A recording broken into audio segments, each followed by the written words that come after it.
כן. אנחנו בערב ראש חודש אדר. בעזרת השם בשבת, קודש, הסמוכה, אנחנו מברכים ומתפללים על חודש אדר הבא עלינו לטובה, שיהיה לשמחה ולברכה. ואחר כך, ביום ראשון וביום שני, ראש חודש אדר. חז"ל אמרו, מי שנכנס אדר מרבים בשמחה.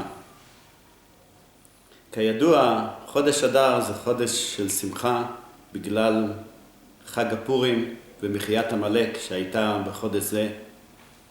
רש"י מדגיש במקום בגמרא, מי שנכנס אדר מרבים בשמחה בגלל ימי אדר וימי ניסן, שתיהם ימים של ניסים. לא רק הימים האלה של פורים, גם כל חודש אדר, כמו כל חודש ניסן אחר כך, שזה מלשון נס, זה זמן של ניסים, זה זמן של ישועות, וזה מביא שמחה. מהי בעצם שמחה?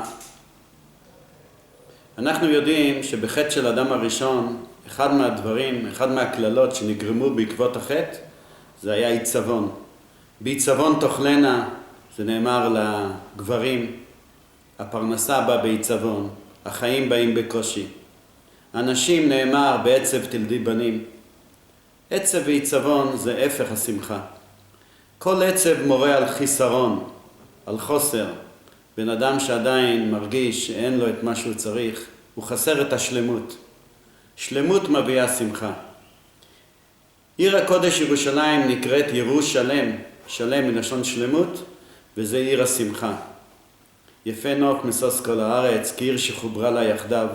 ככה זה כל בן אדם, וכל בן אדם וכל יהודי. יש לו נקודת ירושלים בליבו, זה נקודת השלמות, משם מתפשטת השמחה. בעיקר העבודה בבית המקדש זה היה על ידי קורבנות. הקורבנות שהיו מקריבים בבית המקדש, מלבד קורבן שכל יחיד היה מביא כפי רצונו, אם בנדבה, אם בחובה, היו קורבנות העיקריים, קורבנות ציבור וקורבנות מוספים, שהיו מקריבים מדי יום ביומו, עולה תמיד, וגם קורבן המוספים. היום אין לנו את בית המקדש להקריב קורבנות. אבל יש לנו את הדרכים להגיע לאותו קרבה, לאותו קשר, כמו שאז הגענו על ידי הקורבנות. היום אנחנו מגיעים על ידי לימוד תורה, שקוראים את מעשי הקורבנות. ובכלל לימוד תורה, מי שמתפלל, מי שקורא תורה, פרשת הקורבנות, כאילו הקריב קורבנות, כאילו הקריב עולה, חטאת, שלמים, תודה. כמה תודה אנחנו חייבים לקדוש ברוך הוא. וזה אנחנו מקיימים על ידי זה שאנחנו קוראים פרשת תודה, מזמור לתודה. ועכשיו, יחד עם זה, בגלל שחודש אדר מסמל את השמחה ואת השלמות, וכאמור, השמחה והשלמות זה מתבטא בבית המקדש, וזה גם אמור אצל כל יחיד בליבו השלם, כשאין שם חס וחלילה עיצבון. לכן אמרו חכמים, באחד באדר משמיעים על השקלים. בראש חודש אדר זה היה זמן שהיו מכריזים בכל תפוצות ישראל, בית הדין היו שולחים שליחים, להכריז שכולם ייתנו את שקליהם, מחצית השקל, שיתנו לבית המקדש. מזה היה נאסף הכסף, ומזה היו מקריבים את הקורבנות. לקדוש ברוך הוא ובבית המקדש לא היה חסר כסף. יש כלל בגמרא שאומרת, אין עניות במקום עשירות. כל הכלים בבית המקדש היו מזהב טהור. חלילה אם היה מתלכלך איזה בגד, פרוכת, אז לא מחפשים. מיד מחליפים חדש. אין עניות במקום עשירות. זה מקום של מלך מלכי המלכים, והכל שם ברווח. לא היה חסר כסף. תמיד יש מותר השקלים. היה נשאר הרבה כסף. אנשים היו באים בנדבות גדולות ועצומות. אנשים יחידים רצו להחזיק את כל מערך בית המקדש, קורבנות ונסכים והחזקת של בדק הבית. לא היה חסר כסף. גם דוד המלך אמר שיש לו מספיק, ואני בוני הכינותי, יש לי מספיק בשביל לבנות את בית המקדש. הקדוש ברוך הוא אומר, אתם תגבו מכל ישראל, כל יהודי יהיה לו חלק בבית המקדש. מחצית השקל, שוויון. העשיר לא ירבה והדל לא ימית, כדי לתת את מחצית השקל. נאמר בספרים הקדושים, שקל, שין קוף למד, זה 430 גימטריה נפש. זה הנפש שלנו. כשאנחנו רוצים לתת את הנפש, כשאנחנו רוצים לכפר על הנפש, כשאנחנו רוצים לשמח את הנפש, אנחנו צריכים להתחבר לבית המקדש על ידי השקלים. שקל, כל מעשה של בן אדם בעצם כלול בשקל הזה. כשאנחנו מדברים לפעמים על החלטה חשובה שיש לנו בחיים, אנחנו קוראים לזה בשפה המדוברת, בשפה שמוצאים בספרי חכמים, שיקול הדעת. מה זה שיקול? שיקול זה נקרא לשקול. אין ולאו. אנחנו לפעמים לא יודעים להחליט בדברים חשובים ועקרוניים. וגם בתשובה, כשאנחנו רוצים לכפר על מעשינו, מלבד הקורבנות שמכפרים, יש תשובה עיקרית שמובא בראשונים, בספר חובת הלבבות ועוד, שנקראת תשובת המשקל. משקל זה מלשון חלילה בן אדם חטא ועשה דברים לא כראוי, הוא יכול לשקול על כף מאזניים זכויות, ואז הוא הופך את החטא עצמו, הוא הופך את זה לזכויות. זה העניין של קורבנות. בן אדם חלילה חטא, הוא מביא קורבן חטאת, וזה מתחפר לו. לא רק מתחפר לו, הוא גם מקיים מצווה של הבאת קורבנות. והבאת קורבנות זה קרבה, ונקרב בעל הבית אל האלוקים. הוא מגיע למקום הכי גדול. זה העניין של חודש אדר, שמי שנכנס אדר מרבים בשמחה, בגלל שהשמחה מגיעה מתיקון החטאים. השמחה מגיעה מהפך העיצבון. השמחה מגיעה מהקרבה לקדוש ברוך הוא. כשבן אדם מתקרב לקדוש ברוך הוא, קרבת אלוקים לי טוב, נהיה לו טוב, נהיה לו אושר. אין לו שום דבר שחסר לו. הוא מרגיש אושר, הוא מרגיש שמחה. איך אנחנו עושים את זה? שזה יש לנו חודש אדר. חודש שלם שהמקובלים אמרו, אדר זה ראשי תיבות, רבא דרבן נשתכח. רבא דרבן זה נקרא רצון הרצונות. כמו בשבת, כל שבת בעת המנחה, בסעודה שלישית, שורר הדבר הזה שנאמר מהארי הקדוש, בזוהר הקדוש, בקבלה, רבא דרבן, רצון הרצונות, מגיעים עד הרצון הכי טוב, עד הכתר. חודש אדר מצד אחד זה רבא דרבן נשתכח. כל החודש זה עת רצון. שהרי המגילה באמת נקראת בעיקר בי"ד ובט"ו באדר. כמו שמרומז בפסוק, כי יד על כס כה מלחמה להשם בעמלק מדור דור. יד זה י"ד, זה ט"ו. שתי הימים שקוראים את המגילה. בערי המוקפים קוראים בט"ו, בערי הפרזים, רוב המקומות קוראים בי"ד. זה נקרא כי יד על כס מלחמה להשם בעמלק. זה המלחמה בעמלק, שעמלק זה החטא. עמלק זה החטא שכבר מוזכר שם בתחילת התורה, שכתוב על יצר לב האדם רע מנעוריו, רק רע כל היום, רק רע כל היום, סופי תיבות עמלק. עמלק מכניס לנו מרמור, בגלל שעמלק זה גימטריה מר, מכניס לנו מרמור, מכניס לנו דכדוך, דוחה את השמחה. ההפך מעמלק זה להפוך את המר לרם. תמר, את המרירות, להפוך לרם, להגיע לקדוש ברוך הוא שהוא רם על כולם, הוא רם מעל הכל. אם יש לנו בעיה עם עמלק, זה רק מתחת השמיים. מחות תמחה את זכר עמלק מתחת השמיים. מעל השמיים, הקדוש ברוך הוא, שם אין עמלק. שם יש רק כיסא הכבוד, שם יש רק את הקדוש ברוך הוא.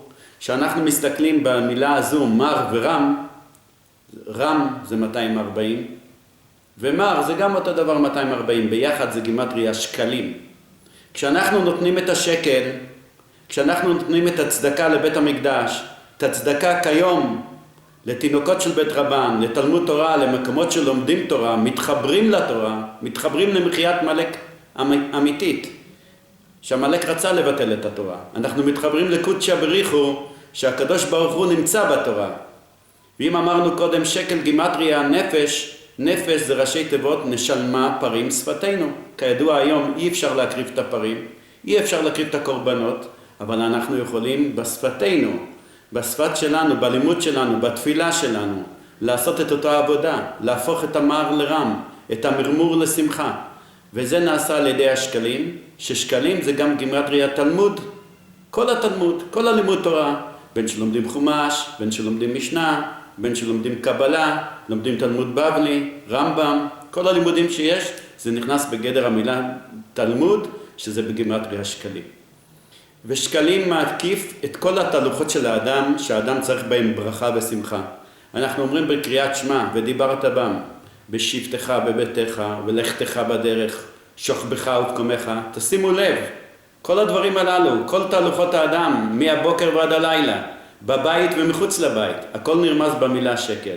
שבטך, קומך, לכתך, שוכבך, הכל זה כלול במילה שקל. לרומם את האדם זה על ידי המצווה הזו של מחצית השקל, לתת את הנדבה באהבה, כל אחד כפי יכולתו, ויותר ויותר, כדי להתחבר לעניין הזו של מחיית עמלק, להכניס את השמחה, להכניס את הקרבת אלוקים, ועל ידי זה חל כל הברכות של חודש אדר ואחרי זה ניסן, ואנחנו מתחדשים לגמרי. השבת הזו בעזרת השם קוראים לזה שבת שקלים. אחרי זה יש שבת זכור, אחרי זה יש שבת פרה, אחרי זה יש שבת החודש. כתוב בספרים הקדושים שזה כנגד י' ק' ו' ק'. אומר הזוהר הקדוש, המילה שם הוויה, A, ו', A זה כמו משקל, תשימו לב, הו' זה קו המידה באמצע, A אחד זה כף מאזניים, A שנייה, זה נקרא בינה ומלכות, שתי הצמצומים, והיוד, היוד שאנחנו מתחברים, כל יהודי ויהודי מתחבר לקודש הבריך הוא ביוד, היוד זה הכי קטן, זה נקרא אבנה למשקל בי. אלו שעוד זוכרים את המשקלים שהיו לנו פעם בבסטות, שהיו שוקלים עם אבנים, היוד זה נקרא אבנה למשקל בי, כך אומר הזוהר הקדוש. כשאנחנו מתחברים למחשבה הטובה, ידוע שיוד זה על שם המחשבה, כמו שאומרים בשיר בר יוחאי, יוד חוכמה קדומה, יוד זה החוכמה, בן אדם צריך שיהיה לו חוכמה, שיעיר לו חוכמה, חס וחלילה לא לעשות שטויות, אין אדם חוטא אלא אם כן נכנס ברוח שטות, בהחלטות היומיומיות לפעמים אדם טועה, הוא צריך לאחוז ביוד, בחוכמה, חוכמה זה מקום עליון ששם לא פגם עמלק, עמלק פגם כמו שאמרנו רק מתחת השמיים, לא מעל השמיים, האבן הזו זה האבן שמכריעה את הכף מאזניים, לשמחה או חלילה ההפך, לאושר או חלילה ההפך. האבן הזו זה היוד, זה המחצית השקל. שכתוב השקל 20 גרה, מחציתו 10 גרה. לכן יוד זה 10, כשאנחנו כותבים יוד במילוי, יוד ו' ד' זה 20, שזה השקל. השקל הוא 20, אבל השם ציווה לה לתת מחצית השקל. ולמה מחצית? כשאני נותן חלק, ואתה נותן חלק, אז ביחד הקדוש ברוך הוא מצרף את הצירוף של כל עם ישראל ביחד, ואהבת לרעך כמוך. ככה אנחנו נבנה את בית המקדש, ככה נביא את הקרבנות. זה היה רצון שמיים, שכולם יתאחדו ביחד, שכולם יחזיקו ביחד. וכשאחד נכנס בתוך כלל ישראל הוא מקבל כוחות עצומים, כוחות של כלל ישראל. בפרט כשהוא עושה את התהליכים הנכונים האלו, לתת את השקל לתורה, להתחבר לתלמוד, לקיים בשבטך, בקומך או בלכתך, אז יש לו חודש של שמחה. יש גמרא נפלאה במסכת ביצה, דף ט"ז. הגמרא אומרת שם, הרוצה שיתקיימו נכסיו, איתה בהן אדר. כפשוטו זה גמרא פשוטה. יש עץ ממיני הארזים שקוראים לו אדר. עד היום זה ידוע. סוג ברוש כזה, אדר. מי שרוצה שיתקיימו נכסיו, פעם לא היה טאבו, לא היה קושם. מי שרוצה שהקרקע שלו יתקיים, שיעשה גדר של אדר, של עץ אדר, אז כולם מכירים את הקרקע הזו, יודעים שזה קרקע לא הפקר, וככה זה שומר לו על הנכסים.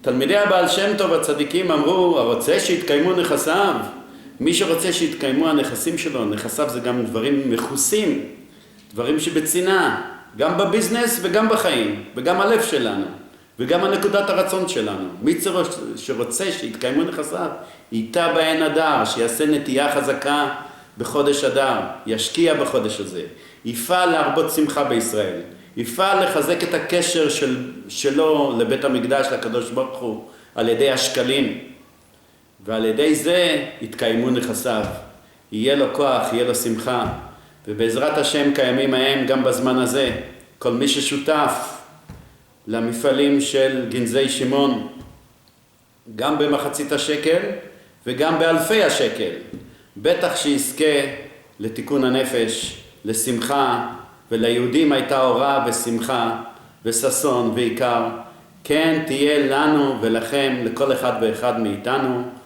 בבניין בית המקדש ובשמחת עולם. תודה רבה.